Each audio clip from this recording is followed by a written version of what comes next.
Viva Voz, com Vera Magalhães.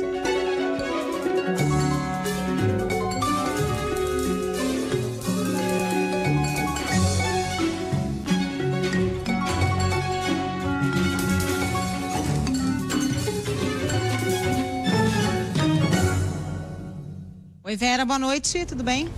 Oi, Carol, boa noite para você, boa noite, Muniz, todo mundo que nos ouve e que assiste o Ponto Final. Boa noite, Vera. Vera, o ministro Alexandre de Moraes acabou virando assunto do dia, né, com essa entrevista. Ele deu algumas entrevistas hoje, mas a do Globo foi a que repercutiu mais, porque ele revela ali que havia um plano, alguns planos, um para prendê-lo e até um mais radical que previa que ele fosse enforcado em praça pública. É mais uma camada de gravidade ao que aconteceu naquele 8 de janeiro, né, Vera? Porque não dá para dizer que era apenas bravata. Exatamente. A gente pode até duvidar, olhar com um certo ceticismo a ideia de que, ainda que fosse perpetrado um golpe, fosse se instalar uma forca na Praça dos Três Poderes para ali justiçar quem era traidor do plano de Jair Bolsonaro de se reeleger, etc. Acho que a gente perdeu o contato. Logo no começo. Nos ouve, Vera? Acho. Bom, vamos tentar refazer o contato. Agora sim. Estou aqui. Desculpa. Eu dizia que a gente pode até imaginar que seria pouco provável imaginar essa cena, uma forca instalada na Praça dos Três Poderes, mas esse tipo de imagem, esse tipo de exortação mais radical, mostra como eram cooptadas as mentes e os corações nesses grupos mais extremistas que gravitavam ali ao redor do bolsonarismo e que o bolsonarismo alimentava. Então, essa ideia de forca, eu falei mais cedo, repito aqui para quem não ouviu a primeira edição do Viva Voz, ela está muito presente nos grupos de extrema-direita mundo afora.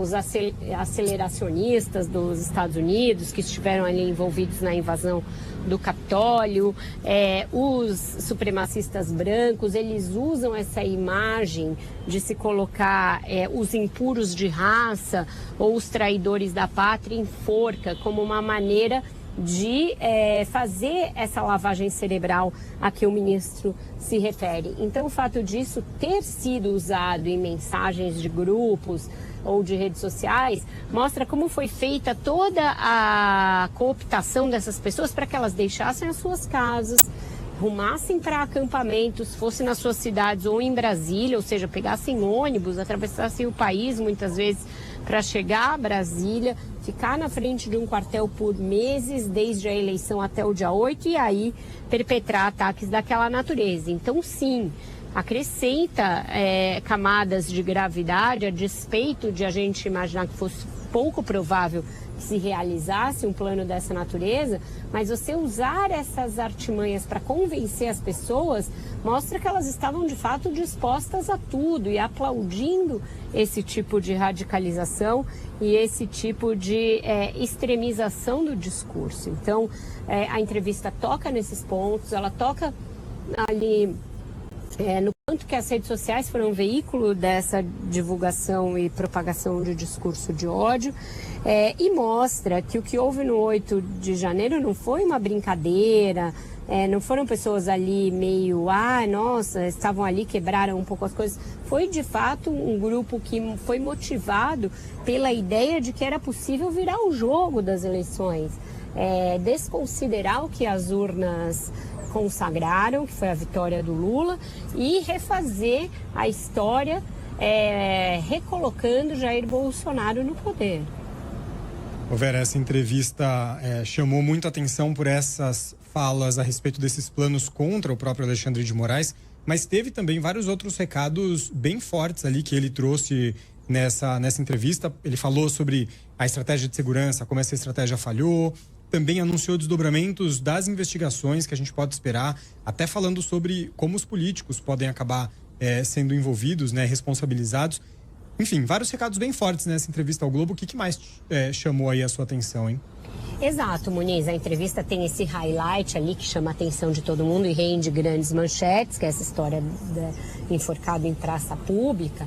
Mas o que ela traz ali de mais consequente, que vai ter desdobramentos para o futuro, é isso. É o que ela aponta em termos de investigação, de julgamentos que estão por vir e do fato de que o ministro não parece nem um pouco propenso a aderir à ideia de que o inquérito que ele preside, aquele inquérito que começou lá atrás para apurar ameaças contra ministros do Supremo e foi englobando outras tantas coisas, de fake news ao 8 de janeiro, essa ideia de que ele precisa acabar, de que ele tem de ser encerrado, para o ministro não está posta. Ele diz que não tem prazo para encerrar esse inquérito, que ele vai continuar enquanto houver o que investigar e que outras pessoas podem ser colocadas para dentro das investigações quando aparecer ali sinal de mando, sinal de que participaram da formulação ideológica ali, intelectual, dos atentados de 8 de janeiro. Então ele está falando nesse caso do elo dos políticos, que ainda apareceram de forma bastante tênue ali no organograma. A gente teve os executores, os que perpetraram efetivamente os ataques. Você tem os financiadores já incluídos em uma outra leva de pessoas denunciadas que vão ser julgadas nesse ano. Você tem os divulgadores, né? Aqueles que usaram as redes para convocar para os atos, mas falta esse elo de quem idealizou, de onde partiu toda a cadeia de comando para que aquelas ações fossem realizadas. Então é aí que podem entrar os políticos e falta também incluir de alguma maneira os militares. Eles não foram ainda denunciados, a CPI acabou passando ali, tangenciando essa questão da responsabilidade dos militares, mas tem uma negociação de bastidores em curso, e a gente tratou disso ao longo do ano passado, para tentar minimizar as punições, principalmente para os oficiais do Exército. O ministro Múcio está muito engajado nisso, alguns outros líderes partidários também, o próprio Lula demonstra ali ter dúvidas quanto à conveniência de você investir pesadamente na punição dos militares, mas isso é um dado em aberto em relação ao 8 de janeiro. Eu falo bastante aqui, escrevo nas minhas colunas, quanto o Brasil foi mais célere que os Estados Unidos em investigar e punir os responsáveis pelo nosso 8 de janeiro do que eles fizeram em relação ao Capitólio. Mas nos dois países, essa questão dos militares é um ponto sensível. Lá menos do que aqui, porque lá os militares logo desembarcaram da defesa do Donald Trump, daquela ideia de que as eleições tinham sido fraudadas, etc. Aqui, podemos dizer que pelo menos os setores do Exército flertaram de alguma maneira com essa ideia, ao permitir os acampamentos prolongados na frente dos quartéis, ao ter ali familiares de militares participando desses acampamentos. Então a gente ainda não decidiu, ainda não indicou como os militares vão entrar nessa equação de punições, mas o ministro na entrevista toca nesse assunto e dá a entender que ele acha que eles não podem ficar de fora. Ele faz uma ressalva, né, de que em nenhum momento a instituição flertou com essa ideia, em que pese alguns dos integrantes terem atuado, e diz que todos eles estão sendo investigados. Então ele toca no assunto, mas é sempre nesse tom, né? É realmente delicada essa questão dos militares, né, Vera? Eu acho que é a mais delicada de todas, Carol. Tem um outro vespeiro no qual ele também toca, que é a ideia da regulamentação das redes sociais, principalmente neste ano, que é também um ano eleitoral.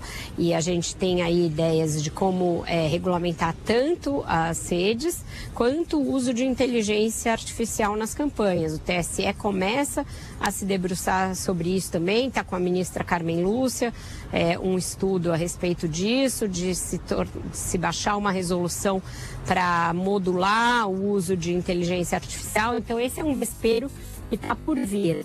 E a gente pode já esperar, de novo, uma bola dividida com o Congresso, porque os legisladores vão alegar que é sua função essa questão da regulamentação das redes sociais, mas a gente lembra que o ano passado eles estiveram muito próximos de aprovar um projeto sobre esse assunto e acabou não havendo um consenso para votar. Tinha até ali alguma boa vontade do Arthur Lira, a coisa avançou, a discussão chegou ali muito próximo, na antessala de ser votada, mas acabou se recuando porque o projeto acabou englobando coisa demais e as Big Techs atuaram muito fortemente para que ele não fosse aprovado. Agora, o Alexandre de Moraes dá a entender que o TSE pode chamar para ele a missão de regulamentar o uso das redes nas eleições. É um vespeiro, vai gerar novos embates com o Congresso, mas é um outro aspecto importante da entrevista que ele concedeu ao Globo. Vera, mudando aí de assunto, um outro também ponto importante da gente falar aqui hoje, aquela movimentação aqui em São Paulo, um pedido de abertura de CPI para investigar as ONGs que atuam no centro da capital paulista, ali na região da Cracolândia, e que tinha como foco ali especificamente a atuação do padre Júlio Lancelotti. Teve muita crítica, rendeu isso nas redes sociais e depois dessas reações contrárias, tem já muitos vereadores começando a retirar as assinaturas, se dizendo até traídos. O que a gente pode esperar sobre esse pedido de CPI, Vera? Já dá para dizer que que essa CPI fica inviabilizada ou ainda não? Eu acho que ainda é cedo para cravar, Muniz, mas ontem eu já alertava para a possibilidade de o comando da Câmara, a mesa diretora e os principais caciques darem um jeito de empurrar essa história para debaixo do tapete. Mexer com a Igreja Católica é sempre uma coisa que político não gosta, mexer com igrejas em geral e com a Igreja Católica, que ainda tem um peso ali institucional, político muito relevante. Na cidade de São Paulo, a Arquidiocese de São Paulo é uma força ali importante, social e política. E parece que ingenuamente os meninos do MBL acharam que propor uma CPI do Padre Júlio ficaria circunscrito ao Padre Júlio e eles poderiam lacrar com o seu público mais radicalizado e infantilizado, inclusive, por movimentos como esse que praticam política na base da lacração. Acontece que não. O Padre Júlio não é um ser ali dissociado da Igreja Católica. Ainda que ele professe uma fé diferente ali do que graça nas principais dioceses, etc., ele foi defendido pela Arquidiocese nesse episódio. A Arquidiocese reagiu, soltou nota de se ver com estranhamento a perseguição a um dos seus integrantes. E isso tem peso. Isso traz para a discussão a instituição Igreja Católica com todo o seu peso de muitos anos. E aí o vereador, não, mas eu não estou incluindo a Arquidiocese e tal, tentou dar não é bem assim. Só que o que aconteceu, e era de se esperar, que vários vereadores começaram a retirar a assinatura desse negócio. Então, até vereadores do PL, como o vereador Tami Miranda, que diz que não sabia exatamente do teor e ao que se destinava quando assinou, vereadores do PSDB, do próprio partido do proponente da CPI. Então, de várias agremiações começaram a surgir as retiradas de assinatura. O prefeito Ricardo Nunes também não vai querer ficar associado a uma iniciativa como essa, porque, inclusive, isso vai chamar atenção para o problema da miséria e da pobreza no centro de São Paulo, que é um dos grandes calcanhares de Aquiles da administração dele.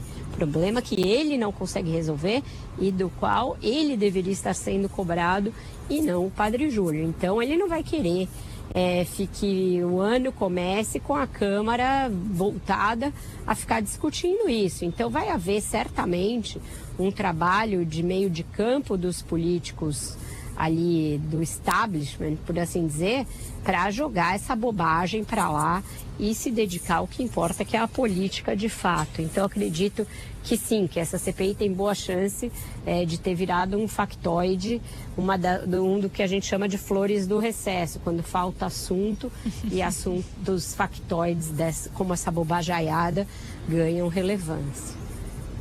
Flores do Recesso é muito bom. Até porque a direita também apanhou bastante por algo que você falou aqui, inclusive, né, Vera? O fato de promover perseguição a um cristão depois de dizer que o PT é que o faria, né? Que haveria algum tipo de perseguição religiosa no governo do Lula. E de outro lado, o Lula agora tentando para 2024 uma aproximação com os evangélicos. Eu estou escrevendo até sobre isso na coluna de amanhã, Carol. A direita, depois do 8 de janeiro, parece um pouco perdida, porque houve o 8 de janeiro, punições bastante drásticas, portanto, desencorajadoras de novas tentativas de loucuras daquele tipo. A gente teve o Bolsonaro tornado inelegível muito rapidamente, no primeiro ano, depois dele deixar a presidência, algo que, por exemplo, também não aconteceu nos Estados Unidos. Então parece que a direita ficou sem o eixo. A economia cresceu, os empregos foram criados, a normalidade se estabeleceu ali, vacinas voltaram a um índice menos lamentável, enfim, parece que a normalidade voltou. E esse tipo de extrema direita, do qual o MBL faz parte, o bolsonarismo faz parte, só viceja no caos. É um tipo de política que é feita na lacração das redes, na cooptação de jovens que nunca leram sobre política, que não tem nenhum letramento a respeito do que é esquerda, do que é direita e que caem nessas esparrelas. Então, eles acabaram, ironicamente, fornecendo munição para a esquerda. Olha, não éramos nós que iríamos perseguir os cristãos caso Lula fosse eleito? O que é isso que vocês estão fazendo? E aí você acaba ficando ali muito isolado. Da parte do governo, existe essa percepção desde o ano passado de que é preciso falar mais com o eleitorado evangélico, porque é um eleitorado que descarregou votos majoritariamente no Bolsonaro, um eleitorado que cresce a cada censo, cresce a cada eleição, vai ser maioria da população brasileira em não muito tempo, no intervalo aí de menos de uma década, o que é uma mudança e tanto para um país de tradição católica.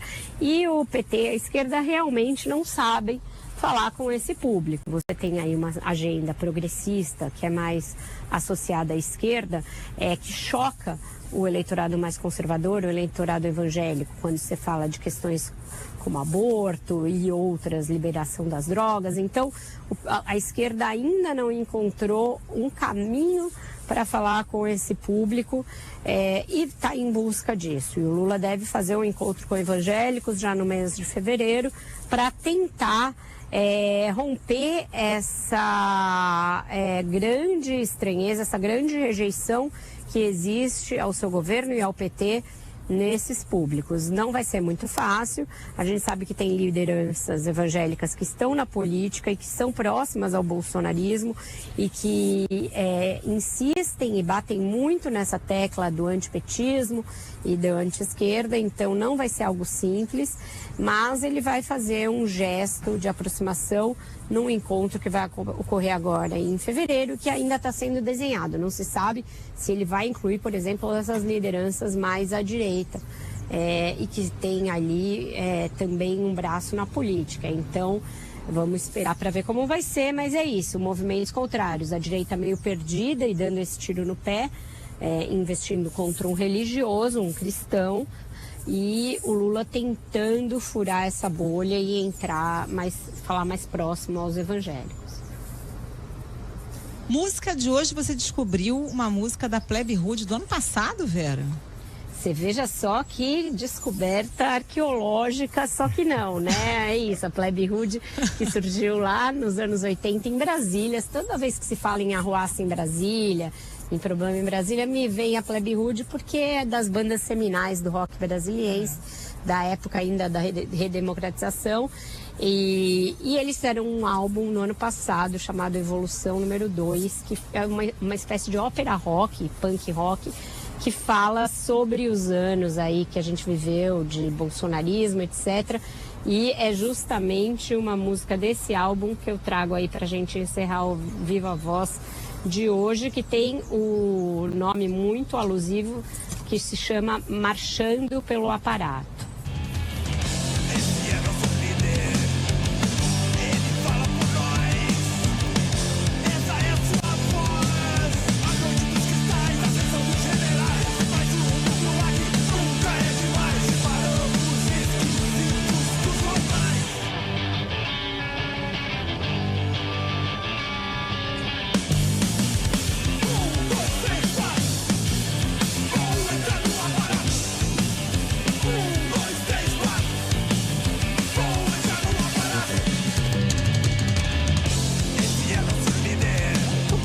Rock Road de 2023. Valeu, Vera. Boa noite pra você. Até amanhã.